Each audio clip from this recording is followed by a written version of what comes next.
जय हिंद दोस्तों, स्वागत है आपका आपके परिवार में। आपको भी गणित से लगता है डर, तो आप बिल्कुल सही जगह पर हो। ये सुपर 10 क्वेश्चन की स्पेशल सीरीज उन बच्चों के लिए है जो भी बोर्ड परीक्षा में अच्छे नंबर लाना चाहते हैं। तो आइए शुरुआत करते हैं सुपर 10 क्वेश्चन की स्पेशल सीरीज़ का, जिसमें हम कवर करेंगे अध्याय 1 के बेहतरीन 10 सवाल। तो वीडियो को अंत तक ज़रूर देखें और ज़्यादा से ज़्यादा शेयर करें ताकि इस सीरीज़ का फ़ायदा सभी स्टूडेंट को हो सके। और चैनल को सब्सक्राइब करें ताकि आने वाले सभी वीडियो की नोटिफिकेशन आप तक पहुंच जाए। तो आइए देखते हैं अध्याय 1 का परिचय। देखते हैं वास्तविक संख्या का परिचय। अध्याय 1 वास्तविक संख्याएं। अब वास्तविक संख्याएं क्या होती है? जिसे अपन संख्या है वह संख्या होती है। लिख सकते हैं अपन वास्तविक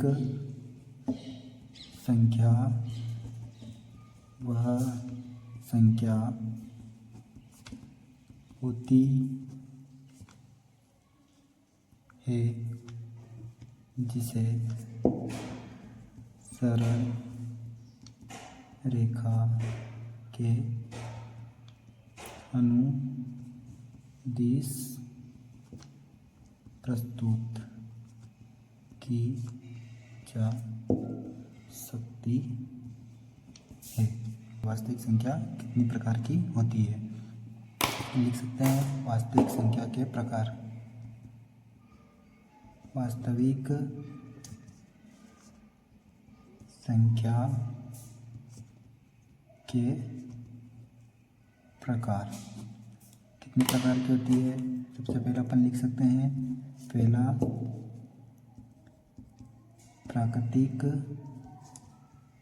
संख्या। प्राकृतिक संख्या क्या होती है? जो 1, 2, 3, 4, 5 से लेकर कहाँ तक? प्लस के अनंत तक होती है। दूसरी होती है, अपन देखते हैं दूसरी पूर्ण संख्या। दूसरा प्रकार होता है पूर्ण संख्या। पूर्ण से लेकर 1, 2, 3, 4, 5 प्लस के अनंत तक। इसके बाद होती है पूर्णांक संख्या। तीसरा कौन सा होता है? पूर्णांक संख्या। पूर्णांक संख्या क्या होती है? माइनस के अनंत से लेकर प्लस के अनंत तक क्या होती है? पूर्णांक संख्या। चौथी होती है अपने पास परिमेय संख्या। क्या होती है? परिमेय संख्या। परिमेय संख्या वह होती है जिसे अपन P/Q के रूप में क्या कर सकते हैं? व्यक्त कर सकते हैं। जैसे 1/2, 5/3 आदि। जो आता है अपरिमेय संख्या, जैसे कि करनी में 3, करनी 5 आदि। ये सब क्या होती है? अपरिमेय संख्याएं होती है। अपन ने देख लिया है वास्तविक संख्याओं के बारे में। वास्तविक संख्या क्या होती है? वह संख्या होती है जिसे अपन सरल रेखा के अनुदिश प्रस्तुत की जा सकती है। वास्तविक संख्या के प्रकार देख लिए अपन ने। वास्तविक संख्या के प्रकार कितने होते हैं? 5 प्रकार होते हैं। प्राकृतिक संख्या, पूर्ण संख्या, पूर्णांक संख्या, परिमेय संख्या और अपरिमेय संख्या। तो देखते हैं अपन प्रश्न नंबर पहला क्या दिया है? निम्नलिखित संख्याओं को अभाज्य गुणनखंडों के रूप में व्यक्त कीजिए। पहला है उसका 140। इसको क्या करना है? अभाज्य गुणनखंडों के रूप में ज्ञात करना है। तो सबसे पहले अपन अभाज्य गुणनखंड के रूप में ज्ञात करने के लिए क्या करेंगे? गुणनखंड। तो 140 के अपन कर लेते हैं गुणनखंड। यह हो गया 140। अब सबसे छोटी संख्या क्या होती है? 2। तो अपन किससे भाग देंगे? 2 से। 2 से भाग दिया। 2 से 2 सते 14, 0 वैसा का वैसा। फिर किससे देंगे? 2 से। 2 तिया 6, कितना बचा? 1, 2 पंजे 10। अब फिर किससे देंगे? 5 से, क्योंकि अपन 3 से नहीं जाएगा, 4 से भी नहीं जाएगा। तो किससे देंगे अपन? 5 से। 5 सते 35। अब 7 क्या है? एक अभाज्य संख्या। अभाज्य संख्या है तो किससे देंगे अपन भाग? 7 से। 7 एकम 7। तो 140 के अपन ने अभाज्य गुणनखंड क्या क्या निकले हैं?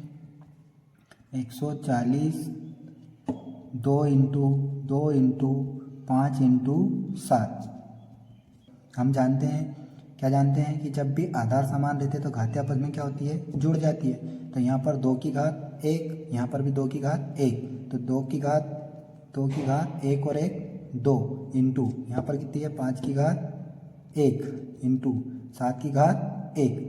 ये जब भी आधार समान होते हैं तो घातें आपस में क्या होती है, जुड़ जाती है। तो 2 की घात 1, 2 की घात 1, 2 की घात कितनी हो गई 2। अब यहाँ पर हो गया 5 की घात 1 इंटू 7 की घात 1। ये हो गया अपना आंसर। अपन ने क्या कर दिया, इसको अभाज्य गुणनखंडों के रूप में व्यक्त कर दिया। अपन अगला प्रश्न देखते हैं दूसरा। आइए देखते हैं प्रश्न नंबर दूसरा। क्या दिया अपने पास 3825। इसका भी क्या करना है, अपन को अभाज्य गुणनखंड के रूप में व्यक्त करना है। सबसे पहले अपन क्या करेंगे, अभाज्य गुणनखंड के रूप में व्यक्त करने के लिए सबसे पहले क्या कर लेंगे, गुणनखंड इसका करेंगे 3825। 3825 का अपन ने क्या कर लिया, गुणनखंड। तो सबसे अपन पहले क्या करेंगे, 2 से भाग देंगे। सबसे छोटी संख्या क्या होती है 2। 2 से क्या करेंगे अपन, भाग अंक क्या है विषम, तो 2 से भाग नहीं जाएगा, तो किससे देंगे 3 से। 3 एकम 3, 3 दूनी 6, कितना बचा 2, कितना हो गया 22, 3 सते 21, फिर कितना बचा 1, 3 पंजे 15। अब वापस से किससे देंगे अपन, 3 से। 3 चौ 12, 3 दूनी 6, कितना बचा 1, 3 पंजे 15। फिर आप किससे देंगे अपन, 5 से। 5 8 40, कितना बचा 2, बचा 25। फिर किससे देंगे अपन, 5 से। 5 एकम 5, कितना बचा 3, 5 सते 35। अब किससे देंगे अपन, 17 से, क्योंकि 17 क्या है, एक अभाज्य संख्या है। अभाज्य संख्या क्या होती है, जिसमें स्वयं का और 1 का भाग जाता हो। तो अपन किससे देंगे 17 से। 17 एकम 17। अपन ने क्या कर लिए 3825 के गुणनखंड। अपन ने देखा यहाँ पर हल 3825 के अपन ने गुणनखंड कौन कौन से निकाल लिए, 3 इंटू 3 इंटू 5 इंटू 5 इंटू 17। चूँकि हम जानते हैं कि जब भी आधार समान रहते हैं घातें आपस में क्या होती है, जुड़ जाती है। तो यहाँ पर 3 और 3 दोनों क्या है, समान है। तो इसकी घात 1 है, इसकी भी घात 1 है, तो दोनों की घात क्या हो जाएगी, जुड़ जाएगी। तो 3 की घात 2 इंटू यहाँ पर भी क्या है, आधार समान है, घातें आपस में क्या हो जाएगी, जुड़ जाएगी। तो 5 की घात 1, 5 की घात 1, तो कितनी हो जाएगी 5 की घात 2 इंटू 17 की घात 1। तो ये हो गया इसके अभाज्य गुणनखंड। ये हो गया अपना आंसर। इसको अपन ने क्या कर दिया, अतः अभाज्य गुणनखंड के रूप में व्यक्त है। अपन ने क्या कर दिया, इसको अभाज्य गुणनखंड के रूप में व्यक्त कर दिया। अब देखते हैं प्रश्न नंबर तीसरा। इसके लिए कहाँ चलेंगे अपन, अगले पेज पर। आइए देखते हैं अपन प्रश्न नंबर दूसरा। प्रश्न नंबर दूसरा क्या दिया है अपने लिए, पूर्णांकों के निम्नलिखित युग्मों के एचसीएफ और एलसीएम ज्ञात कीजिए तथा इसकी जांच कीजिए कि 2 संख्याओं का गुणनफल बराबर क्या होता है, एचसीएफ इंटू एलसीएम के बराबर होता है। अपन सबसे पहले देखेंगे इसका प्रश्न नंबर पहला हल। अपने पास क्या 2 संख्या कौन कौन सी दी हुई है, एक 26 और क्या दिया है अपने पास 91, 26 और 91। तो इसके सबसे पहले अपने को क्या निकालना है, एचसीएफ और एलसीएम ज्ञात करना है। तो एचसीएफ और एलसीएम ज्ञात करने के लिए अपन क्या करेंगे, सबसे पहले इन दोनों का क्या निकालेंगे अपन, गुणनखंड। ये अपन निकाल लिया, किसका निकालेंगे अपने पास, ये हो गया 26। 26 का क्या निकालेंगे, गुणनखंड। 2 से भाग देंगे, 2 एकम 2, 2 तिया 6। अब इसके बाद 13 क्या हो गई, एक अभाज्य संख्या हो गई, तो वापस किससे भाग देंगे 13 से। 13 एकम 13। अब इसके जैसे किसका निकालेंगे अपन, 91 का। 91 का क्या निकाल लेंगे, गुणनखंड। 91 का गुणनखंड निकालने के लिए अपन सबसे पहले किससे भाग देंगे, 2 से, क्योंकि छोटी संख्या 2 होती है, पर इकाई का अंक क्या है विषम, तो 2 का भाग नहीं जाएगा। अब 3 का रूल क्या बोलता है कि अंकों का योग कितना होना चाहिए, 3 से विभाज्य। 9 और 1 कितना हो गया 10। 10 कभी भी 3 का भाग जाता है क्या, नहीं जाता है, तो अपन नहीं देंगे। 4 से भी नहीं जाएगा, 5 से भी नहीं जाएगा, 6 से भी नहीं जाएगा, तो किससे देंगे अपन 7 से। किससे देंगे 7 से। तो 7 एकम 7, कितना बचा 2, इधर हो गया कितना 21, 7 तेरी 21। वापस से अब किससे देंगे अपन 13 से, क्योंकि 13 क्या है अभाज्य संख्या, तो 13 से दे दिया। 13 एकम 13। अब अपन देख लेंगे इसका एचसीएफ क्या देख लेंगे HCF, क्योंकि अपने को निकालना क्या है एलसीएम इंटू HCF। तो HCF इसका क्या हो जाएगा HCF। HCF 26 के गुणनखंड कौन कौन से है, 26 के गुणनखंड कौन कौन से निकाल लिया अपन ने, 2 इंटू 13, 2 इंटू 13। 26 के गुणनखंड कौन कौन से निकाल लिए अपन ने, 2 इंटू 13। उसके बाद अपन ने किसके गुणनखंड निकाले, 91 के। 91 के गुणनखंड कौन कौन से निकाल लिए, 7 इंटू 13, 7 इंटू HCF। क्या देखेंगे HCF निकालेंगे अपन सबसे पहले। तो HCF होता है हाईएस्ट कॉमन फैक्टर, जो दोनों में कॉमन क्या है 13, इनका HCF क्या हो जाएगा 13, क्या हो जाएगा 13। और LCM अपने को ज्ञात करना है, तो LCM क्या निकालेंगे LCM क्या होता है, यहाँ से क्या ले लेंगे अपन 2 और यहाँ से ले लेंगे 7 और इन दोनों में 13 कॉमन है, तो 13 को एक बार, 7 दूनी 14, सबका क्या होता है गुणनफल, LCM का होता है गुणनफल। 7 दूनी 14 इंटू 13, इन दोनों का गुणा कर लेंगे, 13 चौक 52, 52 का 2 हसीलाया 5, 13 एकम 13, 13 और 5 कितना होता है 18। तो इसका एलसीएम कितना हो गया 182, कितना हो गया 182।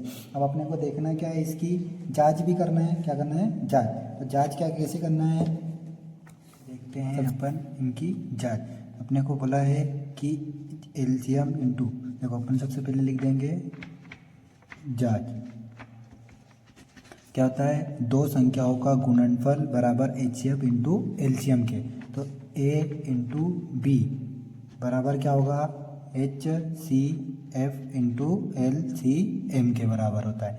अब दो संख्या कौन कौन सी हो गई, एक हो गई अपने पास 26 इंटू 91 बराबर HCF कितना निकाल लिया अपन ने 13 इंटू LCM कितना निकला अपन ने 182, कितना निकाल लिया 182।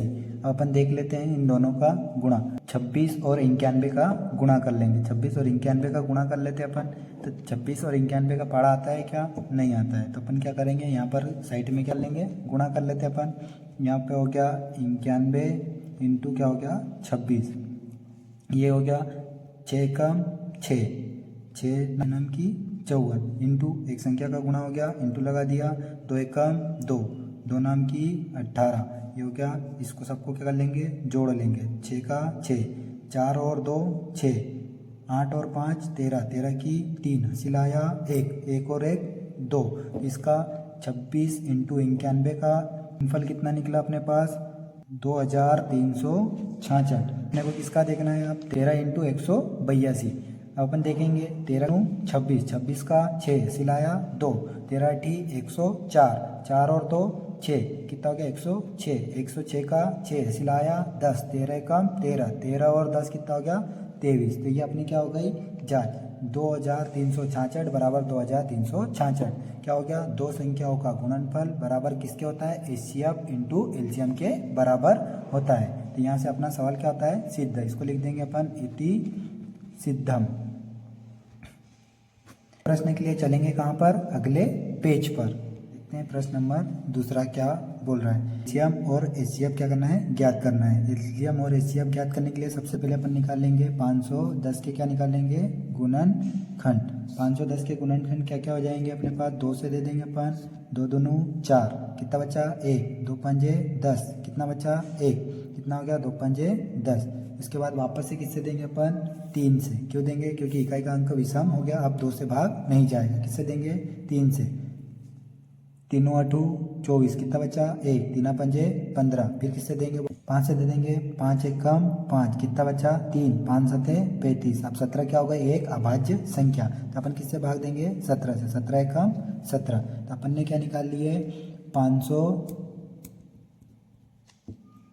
510 के गुणनखंड क्या निकाला अपन ने 2 इंटू 3 इंटू 5 इंटू 17, 92 का क्या निकालेंगे गुणनखंड। सबसे पहले किसका भाग देंगे 2 का, 2 चौक 8, कितना बचा 1, 2 6 12। फिर वापस से किससे देंगे अपन 2 से, 2 दूनी 4, 2 तिया 6।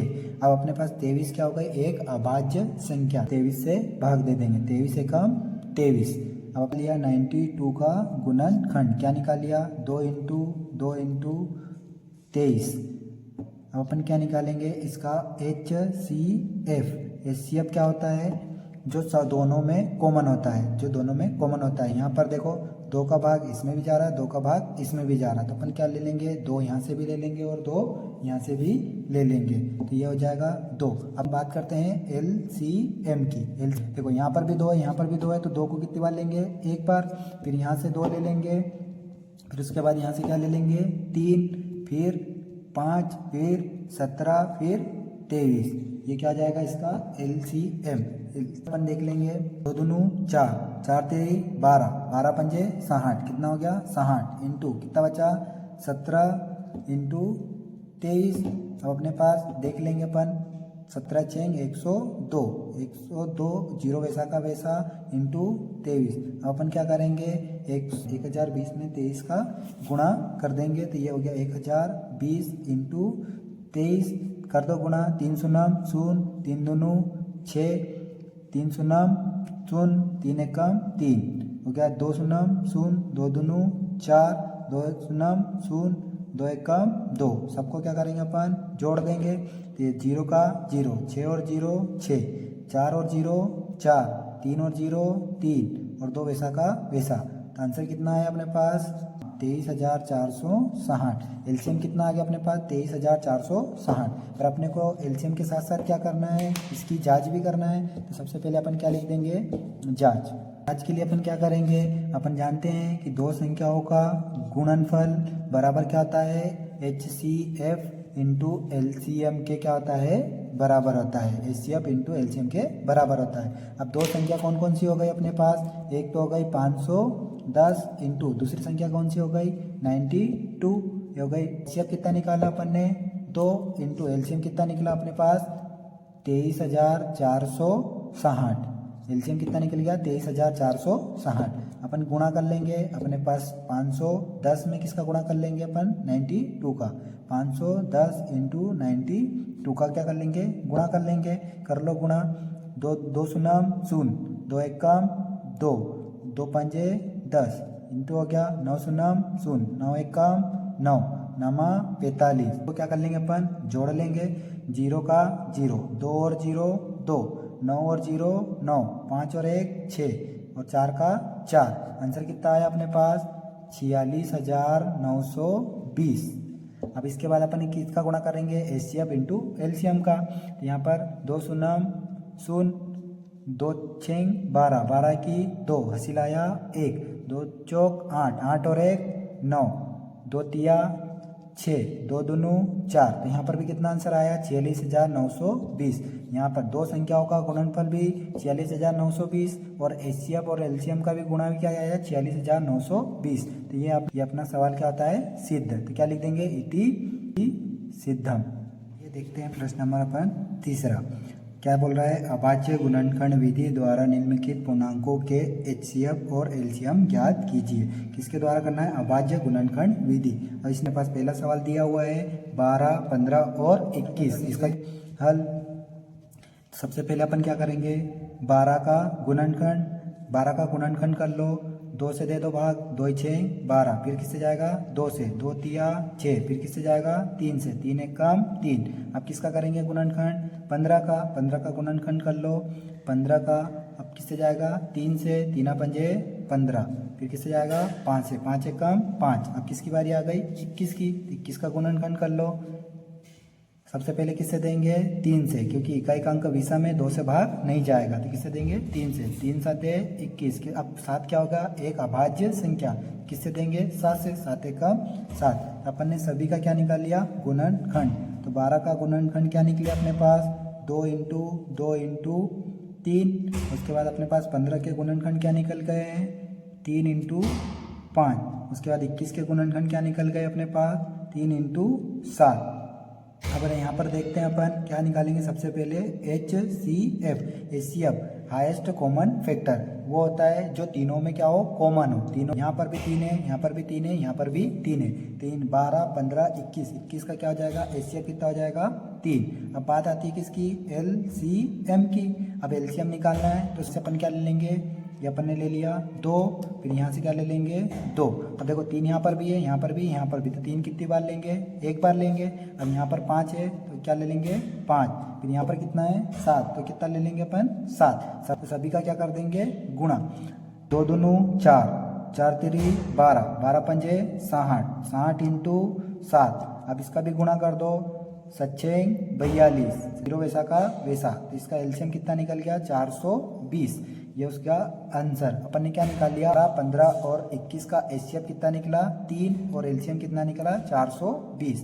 देखते हैं अपन प्रश्न नंबर दूसरा, इनका भी क्या निकालना है 8, 9, 25 का अपने को क्या निकालना है एचसीएफ और एलसीएम। तो सबसे पहले अपन क्या निकालेंगे हल, 8 का गुणनखंड, फिर 9 का गुणनखंड, फिर 25 का गुणनखंड। तो सबसे पहले अपन गुणनखंड निकाल लेते हैं, किसका निकालेंगे 8 का। 8 का गुणनखंड निकालो, 2 से भाग दो, 2 चौक 8, फिर किससे देंगे 2 से, 2 दूनी 4, फिर किससे देंगे अपन 2 से, 2 एकम 2। अब अपन किसका गुणनखंड निकालेंगे 9 का। 9 का गुणनखंड निकाल लो, 3 से, 3 तिया 9, फिर किससे जाएगा भाग 3 से, 3 एकम 3। अब किसकी बारी आ गई 25 की, तो 25 का क्या निकाल लेंगे अपन गुणनखंड, किससे भाग देंगे 5 से, 5 एकम 5। अब किससे देंगे 5 से, 5 एकम 5। अपन ने 8, 9, 25 के क्या निकाल लिए गुणनखंड। 8 के गुणनखंड कौन कौन से, 2 इंटू 2 इंटू 2, और 9 के गुणनखंड 3 इंटू 3 इंटू, गुणनखंड कितने हैं 5 इंटू 5। अब अपन देख लेते हैं क्या निकालेंगे HCF। HCF क्या होता है हाईएस्ट कॉमन फैक्टर, जो तीनों में क्या हो कॉमन हो। इस यहाँ पर भी देखो 2 यहाँ पर है, यहाँ पर 2 इधर नहीं है, 3 यहाँ पर है पर यहाँ पर नहीं है, 5 यहाँ पर है, यहाँ पर नहीं है, यहाँ पर नहीं है। तो इसका HCF क्या हो जाएगा 1, क्योंकि 1 क्या है यहाँ पर भी है, यहाँ पर भी है, यहाँ पर भी है। 1 का भाग 8 में भी चले जाता है, 1 का भाग 9 में भी चले जाता है, 1 का भाग 25 में भी चले जाता है। तो इसका HCF क्या हो जाएगा 1। अब बात आती है किसकी LCM की। अब एलसीएम निकालने के लिए अपन निकाल लेते हैं 2, यहाँ पर भी 2 है, फिर 2, फिर 2, फिर यहाँ पर क्या है 3, 3, 3 और 5 इंटू 5। सबका क्या कर लेंगे गुणा, कर लो गुणा, 2 दूनी 4, 4 दूनी 8, 8 तिरी 24, 24 दिया 72, क्या होता है 72 इंटू 55 25। अब कर लो गुणा इसका, 25 दूनी 50, 50 का 0 हसीला आया 5, 25 साते 175, और 175 और 5 कितना था 180। इसका एलसीएम कितना निकला अपने 1800। ये हो गया अपना प्रश्न नंबर दूसरा। 8, 9, 25 का अपन ने क्या निकाल लिया HCF इंटू एलसीएम, ऐसा निकला 1 और एलसीएम कितना निकला 1800। प्रश्न के लिए कहाँ चलेंगे अगले पेज पर। देखते हैं प्रश्न नंबर 4।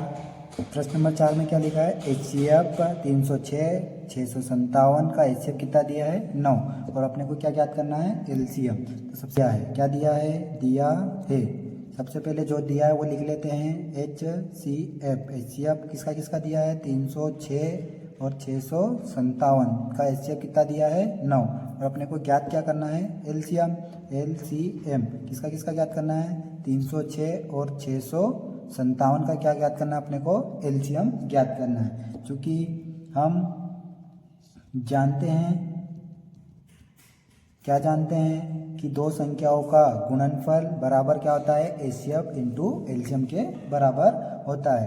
तो A इंटू बी बराबर HCF इंटू एलसीएम के क्या होता है बराबर होता है। दो संख्या कौन कौन सी हो गई, एक तो हो गई 306 इंटू 657 बराबर HCF का मान अपने पास दिया है, कितना दिया है 9 इंटू एलसीएम क्या करना है अपने को ज्ञात करना है। अपन क्या कर लेंगे 306 और 657 का क्या कर लेंगे गुणा कर लो 306 इंटू 657 का गुणा। अपन ने 7 42 का 2 हसीलाया 4 6 शून्यम 0 और 4 4 21 का 21। अब एक बार हो गया गुणा 5 6 30 का 0 हसीलाया 3 5 शून्यम 0 3 वैसा का वैसा 5 3 15 हो गया 15। दो संख्या का गुणा हो गया 6 36 का 6 हसीलाया 3 6 शून्यम 0 और 3 वैसा का वैसा 6 3 18। अपन सबको क्या कर लेंगे जोड़ लो 2 का 2 4 और 0 4 6 3 9 और 1 10 10 का 0 हसीलाया 1 3 8, 8 और 2 10, 10 और 1 11, 11 का 1 हासिल आया 1, 8 और 1 9, 9 और 1 10, 10 का 0 हासिल आया 1 और 1 2। तो कितना आंसर आ गया अपने पास? 2,01,042 9 इंटू एलसीएम के बराबर। अब अपने पास निकालना किसका मान है? एलसीएम का। एलसीएम का मान निकालना है तो इसको क्या करना पड़ेगा? अकेला करना पड़ेगा। अब 9 क्या है? गुणा में, तो इसको कहाँ ले जाएंगे? भाग में। तो 2,01,042 बटे में क्या आ जाएगा? 9 बराबर में क्या आ जाएगा? एलसीएम। अब अपने को देखो 9 से क्या करेंगे अपन? भाग दे देंगे। भाग दे दो, 9 एकम 9, 9 दूनू 18, कितना बचा? 2, कितना हो गया? 21, 9 दूनू 18, 9 दूनू 18। अब कितना बचा अपने पास? 3, कितना हो गया? 30, 9 तिरी 27। अब कितना बचा? 3, कितना हो गया? 34, 9 तिरी 27। अब कितना बचा? 7, कितना हो गया? 72, नामी आठी 72। तो आंसर कितना आया अपने पास? 22,338 बराबर एलसीएम। तो अपने पास जो दो संख्या दी हुई थी उनका एलसीएम क्या हो गया? 6 और 657, दोनों का एलसीएम कितना निकल गया? 22,338। ये अपना क्या हो गया? आंसर। आइए देखते हैं प्रश्न नंबर 5वां। प्रश्न नंबर 5वां क्या बोल रहा है? सिद्ध कीजिए कि कर्णी 3 एक अपरिमेय संख्या है। अपने को सिद्ध करना है कि कर्णी 3 एक क्या है? अपरिमेय संख्या है। तो हाल अब जब भी अपन क्या करते हैं, किसी संख्या को अपरिमेय सिद्ध करना रहता है तो अपन क्या मान लेते हैं? उसके विपरीत। उसके विपरीत क्या मान लेंगे?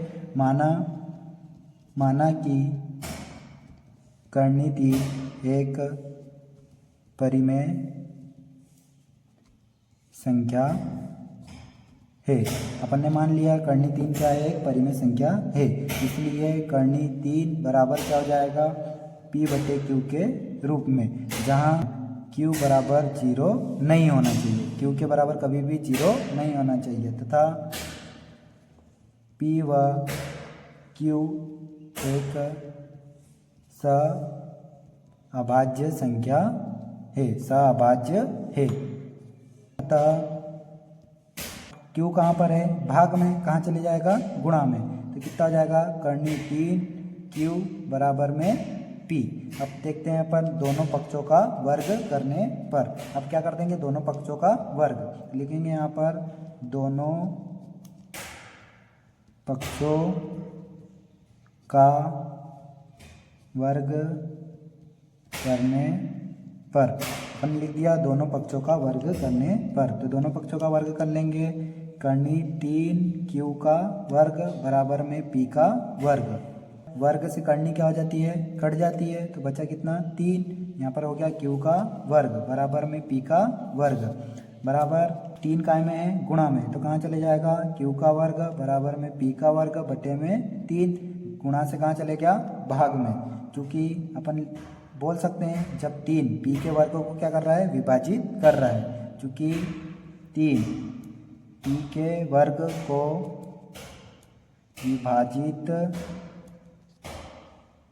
कर रहा है, तो 3 P को भी विभाजित करेगा। अपन ने क्या बोल सकते हैं कि जो 3 है ये P के वर्ग को विभाजित कर रहा है, तो 3 P को भी क्या करेगा? विभाजित करेगा। क्या मान लेते हैं? P का मान। माना P बराबर क्या मान लेंगे? 3a। अपन ने क्या मान लिया? P का मान। अब इसको नाम दे देते अपन समीकरण नंबर 1। तब सब क्या करेंगे? P का मान समीकरण नंबर 1 में रखने पर, समीकरण नंबर 1 में क्या करेंगे? P का मान रख देंगे। Q का वर्ग बराबर P का मान क्या रख देंगे? 3a का वर्ग बटे में 3 बराबर Q का वर्ग बराबर में 3 का वर्ग क्या हो जाएगा? 9, a का वर्ग बटे में 3। 3 से काट दो, 3 एकम 3, 3 तिया 9। तो कितना हो गया अपने पास? Q का वर्ग बराबर में 3a का वर्ग। कितना हो गया अपने पास? Q का वर्ग बराबर में 3a का वर्ग। अब यहाँ पर 3 गुणा में कहाँ चले जाएगा? Q के बटे में। Q का वर्ग बटे में 3 बराबर में a का वर्ग बोल सकते हैं अपन, क्योंकि 3 Q के वर्गों को क्या कर रहा है? विभाजित कर रहा है।